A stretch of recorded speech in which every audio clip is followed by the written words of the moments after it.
অগ্নিপথ আঁচনিৰ বিৰুদ্ধে যিসকলে আন্দোলনৰ নামত ট্ৰেইন জ্বলালে, যিসকলে দোকান পোহাৰ জ্বলাই দিলে, যিসকলে ৰেলৱে ষ্টেচন জ্বলাই দিলে, যিসকলে উপ মুখ্যমন্ত্ৰীৰ বাসগৃহত জুই লগাই দিলে, যিসকলে বিজেপিৰ কাৰ্যালয়ত জুই লগাই দিলে, তেওঁলোকৰ বাসগৃহতো বুলডোজাৰ চলিব নেকি?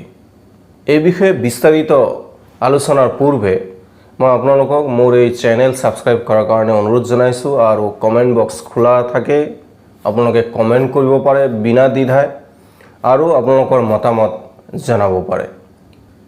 অগ্নিপথ আঁচনি ঘোষণা কৰাৰ এদিন পিছতেই নিবনুৱা যুৱকসকলে এই আঁচনিৰ বিৰুদ্ধে ৰাজপথলৈ ওলাই আহে।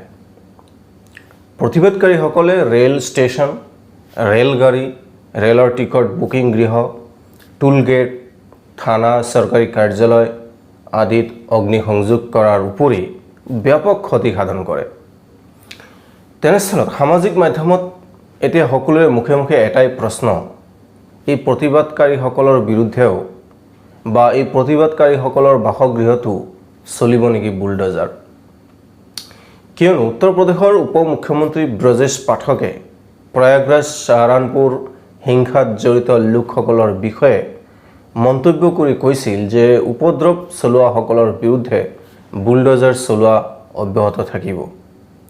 যোগী আদিত্যনাথৰ প্ৰেছ উপদেষ্টা মৃত্যুঞ্জয় কুমাৰে অলপতে এটা বুলডোজাৰ ফটোৰ সৈতে টুইট কৰি লিখিছিল যে উপদ্ৰৱী याद रखे हर शुक्रवार के बाद एक शनिवार जरूर आता है। अर्थात उपद्रवकारीসকলে মনত ৰখা উচিত যে প্ৰত্যেক শুকুৰবাৰৰ পিছত এটা শনিবাৰ অৱশ্যে আহে। এপ্ৰিলত মধ্যপ্ৰদেশৰ খৰগুনত হিংসা সন্দৰ্ভত ৰাজ্যখনৰ গৃহমন্ত্ৰী নৰোত্তম মিশ্ৰই কৈছিল যে খৰগুনৰ অভিযুক্তসকলৰ বিৰুদ্ধে কঠোৰতা অৱলম্বন কৰা হ'ব। তাত যিবোৰ ঘৰৰ পৰা শিল দলিওৱা হৈছিল সেইবোৰক শিলৰ ভঁৰাল বনাই পেলোৱা হ'ব বুলি কৈছিল।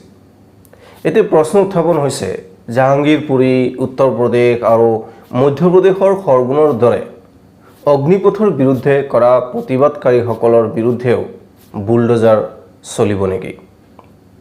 কংগ্ৰেছৰ নেতা সলমান নিজামীয়ে টুইটত লিখিছে যে ইনকে কাপড়ে দেখিয়ে মোদীজী, বুলডোজাৰ কাহা হে? অৰ্থাৎ তেওঁলোকৰ কাপোৰ চাওক মোদীজী, বুলডোজাৰ ক'ত? 2019 নাগৰিকত্ব আইনৰ বিৰোধিতা কৰা প্ৰতিবাদকাৰীসকলক উদ্দেশ্যি এই অগ্নিসংযোগকাৰীসকল কোন সেয়া তেওঁলোকৰ কাপোৰৰ পৰাই গম পোৱা যায় বুলি মন্তব্য কৰিছিল। সলমান নিজামী কয় যে যদি বুলডোজাৰ চলাবলগীয়া হয় তেন্তে সকলোৰ ক্ষেত্ৰত চলাওক। আপুনি ধৰ্মৰ ফালে কিয় চকু দিয়ে? যেতিয়া মুছলমানসকলে প্ৰতিবাদ কৰে তেতিয়া আপুনি বুলডোজাৰ চলায়, কিন্তু এতিয়া যেহেতু অগ্নিপথৰ বিৰোধিতা চলি আছে, ৰেলগাড়ী জ্বলাই দি আছে, তেতিয়া তেওঁলোকৰ বিৰুদ্ধে বুলডোজাৰ নচলিল। ইপিনে আগশাৰীৰ সাংবাদিক ৰোহিণী সিঙে লিখিছে, মোৰ বিশ্বাস যে যোগী আদিত্যনাথে বুলডোজাৰ ব্যৱহাৰৰ প্ৰস্তুতি চলাই আছে। জ্যেষ্ঠ সাংবাদিক ৰাজদীপ সৰদেশাই লিখিছে, বুলডোজাৰ ভয় আৰু ভাবুকিৰ প্ৰতীক হৈ পৰিছে। বাছি বাছি ব্যৱহাৰ কৰা হয়। যেতিয়া কোনো মুছলমানে দাঙ্গা কৰে তেতিয়া আপুনি বুলডোজাৰ ব্যৱহাৰ কৰে, আৰু এতিয়া যেতিয়া যুৱকসকলে প্ৰতিবাদ কৰি আছে তেওঁলোকৰ বিৰুদ্ধে আপুনি কি কৰিব? আপুনি এক বিপদজনক দৃষ্টান্ত দাঙি ধৰিছে বুলি মন্তব্য কৰিছে ৰাজদীপ সৰদেশাই। এফালে বিজেপিৰ মন্ত্ৰীয়ে বুলডোজাৰৰ কথা কয়, আনফালে বিৰোধীৰ ওপৰত সমস্ত দুখ জাপি দিব বিচাৰে। প্ৰতিবাদকাৰীসকলে যেতিয়া উপদ্ৰৱ চলাই বিহাৰৰ উপ মুখ্যমন্ত্ৰীৰ বাসগৃহত আক্ৰমণ চলায় তেতিয়া উপ মুখ্যমন্ত্ৰী তথা বিজেপিৰ নেত্ৰী ৰেণু দেৱীয়ে কৈছিল যে অগ্নিপথ আঁচনিৰ বিৰোধিতা কৰি হিংসাৰ আশ্ৰয় লোৱা লোকসকলৰ বিৰুদ্ধে কঠোৰ ব্যৱস্থা গ্ৰহণ কৰা হ'ব। উত্তৰ প্ৰদেশ, মধ্যপ্ৰদেশ ধৰি লওক, নাইবা দিল্লীৰ দৰে বিহাৰতো বুলডোজাৰ ব্যৱহাৰ কৰিব লাগে নেকি বুলি সাংবাদিকে সোধা এক প্ৰশ্নৰ উত্তৰত বিহাৰৰ উপ মুখ্যমন্ত্ৰী ৰেণু দেৱীয়ে কৈছিল, নিশ্চিতভাৱে হ'ব লাগে, কাৰণ পঢ়া লিখা কৰা যুৱকসকলে এনে কেতিয়াও নকৰে। এতিয়া আহোঁ নুপুৰ শৰ্মা কেন্দ্ৰিক বিতৰ্কলৈ। ইছলামৰ অন্তিম নবী হজৰত মুহাম্মদ সাল্লাল্লাহু আলাইহি ওয়াসাল্লামক তাছিল্য অপমান কৰাৰ আন্তঃৰাষ্ট্ৰীয় যি ষড়যন্ত্ৰৰ অংশ অলপতে ভাৰতত মুকলি হৈছে, ভাৰতীয় জনতা পাৰ্টিৰ মুখপাত্ৰ নুপুৰ শৰ্মা আৰু দিল্লীৰ বিজেপি নেতা নবীন জিন্দালে পয়গম্বৰ মুহাম্মদ সাল্লাল্লাহু আলাইহি ওয়াসাল্লামক তাৰ অংশ হিচাপে অপমান কৰিলে। ইয়াতে ক্ষুব্ধ হৈ আৰৱীয় দেশসমূহ কুৱেইট, মালয়েছিয়া, মালদ্বীপ, কাটাৰ, ছৌদি আৰৱ, ইৰাণ, ইণ্ডোনেছিয়া, আফগানিস্তান আৰু পাকিস্তান সহ 15খন দেশে ভাৰতক ক্ষমা খোজাৰ দাবী উত্থাপন কৰিলে। ক্ষোভত ফাটি পৰা প্ৰদৰ্শনকাৰীয়ে দেশৰ বিভিন্ন ঠাইৰ লগতে মধ্যপ্ৰদেশ, ঝাৰখণ্ডকে আদি কৰি উত্তৰ প্ৰদেশত আৰক্ষীৰ সৈতে খণ্ডযুদ্ধত লিপ্ত হৈছিল। ৰাঁচীত 2জন যুৱকৰ মৃত্যু ঘটাৰ উপৰি 50জন আহত হৈছিল। মধ্যপ্ৰাচ্যত ভাৰতীয় সামগ্ৰী বৰ্জন কৰাৰ আহ্বান জনোৱা হৈছিল।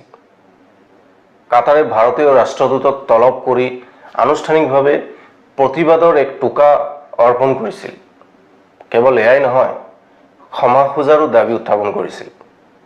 আনকি সেই সময়ত কাটাৰ ভ্ৰমণৰত ভাৰতীয় উপৰাষ্ট্ৰপতি এম ভেংকায়া নাইডুৰ বাবে আয়োজিত নৈশ ভোজৰ অনুষ্ঠানো বাতিল কৰিছিল দেশখনে। পৰিণামস্বৰূপে ভাৰতক প্ৰয়োজনীয় তেল আৰু গেছৰ অৰ্ধেক পূৰণ কৰা মধ্যপ্ৰাচ্যৰ দেশৰ সৈতে সম্পৰ্কৰ অৱনতিৰ প্ৰতি লক্ষ্য ৰাখি বিজেপিয়ে ততাতৈয়াকৈ ইছলাম বিৰোধী প্ৰবক্তাসকলক লেকাম লগাবলৈ 2জনকৈ মুখপাত্ৰক দলৰ পৰা বহিষ্কাৰ কৰিলে। এজনক ছাছপেণ্ড কৰিলে আৰু এজনক বহিষ্কাৰ কৰিলে।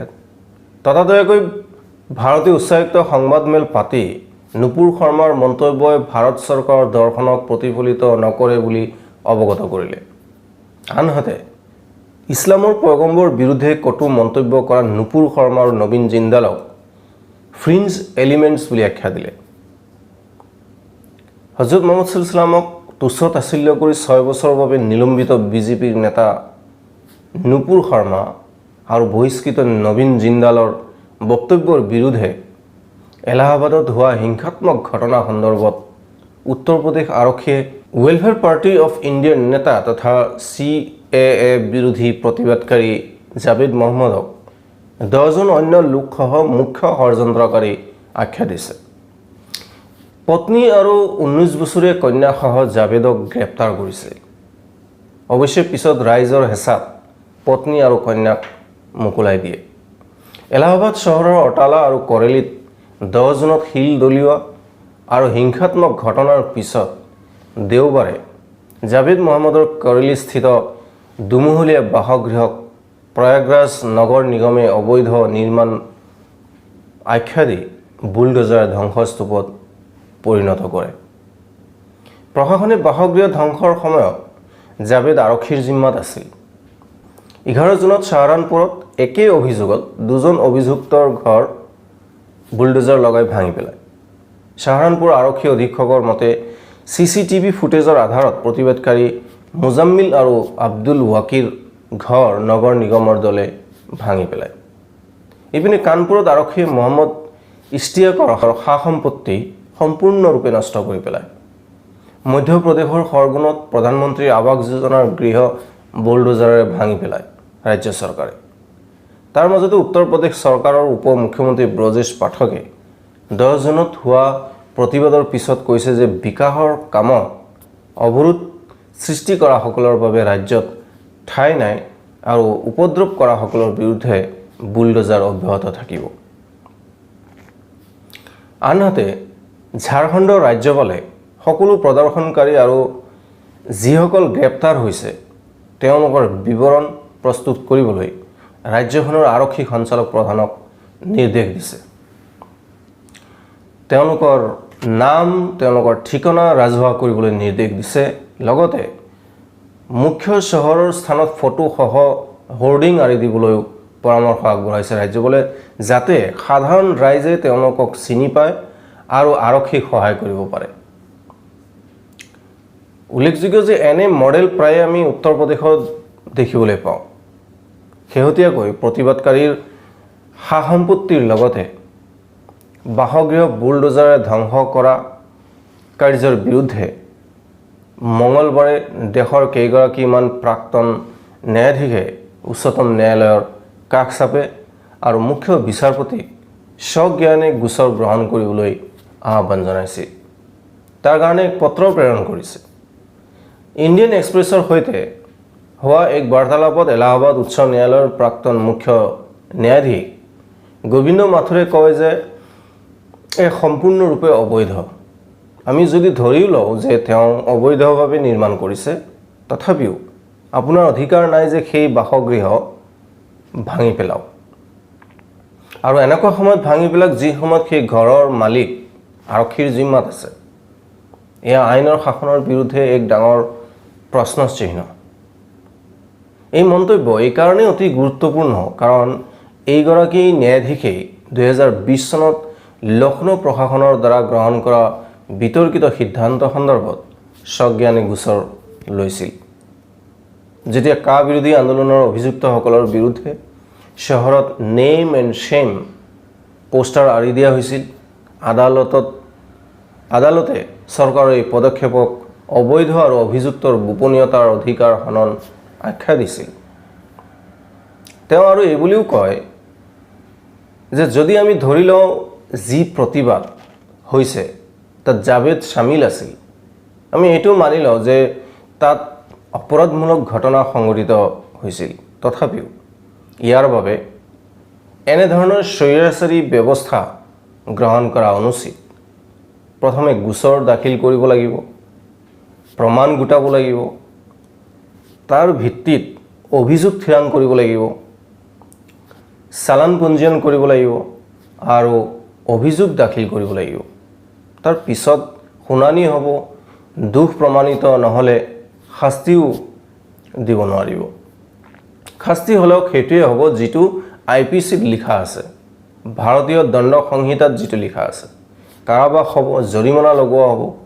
কিন্তু অপৰাধমূলক কাৰ্যকলাপত লিপ্ত থকাৰ বাবে বাসগৃহ ভাঙি পেলোৱা সম্পূৰ্ণ স্বৈৰাচাৰিতা। এনেহ'লেতো দেশত আইন আৰু আৰক্ষীৰ কোনো প্ৰয়োজনেই নাথাকিব। আনহাতে ন্যায়াধীশ মাথুৰে আন এটা গুৰুত্বপূৰ্ণ মন্তব্য কৰিছে, সেইটো হ'ল এনেধৰণৰ শাসন ব্যৱস্থাৰ ফলত দেশৰ মুছলমানসকলৰ মনত ভৱিষ্যতক লৈ এক আশংকাই গা কৰি উঠাৰ সম্ভাৱনা নুই কৰিব নোৱাৰে। যদি কোনো সম্প্ৰদায়ে অসুৰক্ষিত অনুভৱ কৰে তেন্তে সমগ্ৰ দেশৰ নাগৰিকৰ বাবে ই চিন্তাৰ বিষয় হৈ পৰিব। সিদিনা অগ্নিপথৰ বিৰুদ্ধে যি আন্দোলন হ'ল, সেই আন্দোলনত যুৱকসকলে, নিবনুৱা যুৱকসকলে যি ধৰণে প্ৰতিবাদ কৰিছে, যি ধৰণেৰে আন্দোলন কৰিছে, যি ধৰণে ট্ৰেইন জ্বলাই দিলে, যি ধৰণেৰে বাসগৃহ জ্বলাই দিলে, ৰেলৱে ষ্টেচন জ্বলাই দিলে, বুকিং কাউণ্টাৰ জ্বলাই দিলে, তাৰপিছত বাৰাণসীৰ যিগৰাকী কমিশ্যনাৰ অফ পুলিচ তেওঁ মন্তব্য কৰিছে যে তেওঁলোকতো আমাৰে ল'ৰা ছোৱালী, তেওঁলোকক বুজাব লাগিব। ইমান সা সম্পত্তি নষ্ট কৰাৰ পিছতো আৰক্ষী প্ৰশাসনে কৈছে যে তেওঁলোক আমাৰে ল'ৰা ছোৱালী আৰু আমি তেওঁলোকক বুজাব লাগিব। আনহাতে নুপুৰ শৰ্মাক গ্ৰেপ্তাৰৰ কাৰণে প্ৰতিবাদ কৰাসকল তেওঁলোক কি ভাৰতৰ ল'ৰা ছোৱালী নাছিল? এই প্ৰশ্নটো উত্থাপন কৰিছে আছাদুদ্দিন ওৱেইছিয়ে। গতিকে মোদীৰ নিউ ইণ্ডিয়াত আমি যি দেখিবলৈ পাইছোঁ যে বুলডোজাৰ সদ্যহতে এক ভয় আৰু ভাবুকিৰ প্ৰতীক হৈ পৰিছে। মুছলমানসকলে যদি দেশৰ প্ৰতিবাদ কৰে তেতিয়াহ'লে তেওঁলোক জিহাদী হৈ পৰে, তেওঁলোক মোগল হৈ পৰে। কিন্তু বাকীসকলে প্ৰতিবাদ কৰিলে তেওঁলোক দেশৰ সন্তান, তেওঁলোকে দেশৰ সম্পদ, গতিকে তেওঁলোকক বুজাব লাগিব। এই ধৰণৰ মানসিকতা নিউ ইণ্ডিয়াতে সম্ভৱ। আজিৰ ভিডিঅ' ইমানতে সামৰিছোঁ। আপোনালোকক যদি ভাল লাগে মোৰ টপিক, মোৰ বিষয়, আপোনালোকে কমেণ্ট কৰি জনাব আৰু ভিডিঅ' শ্বেয়াৰ কৰি দিব যাতে সকলোৱে শুনিব পাৰে আৰু জানিব পাৰে, বুজিব পাৰে আচলতে কি চলি আছে আৰু কেনেদৰে চলি আছে। আজিলৈ ইমানেই। নমস্কাৰ।